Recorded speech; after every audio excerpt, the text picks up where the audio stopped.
sagði faðir hans við hann: Simmi, Simmi, dé, farðu í skóla og lærðu að synda.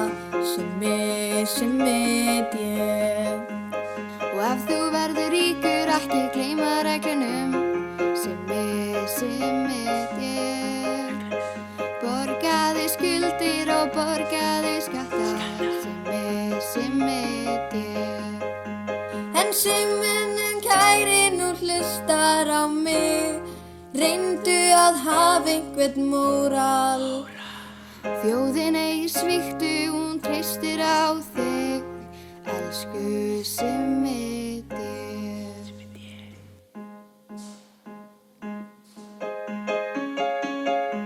Ó já. En Sigmundur hlustaði heilræðin á, skattskjólinn valdi í staðinn. Nú hefur hann brugðist þjóðinni allri, æ, Simmi, dé. Látið ykkur þetta að kenningu verða, elsku börnin góð. Svíkist ei undan, notandi skattaskjól, eins og Simmi, dé.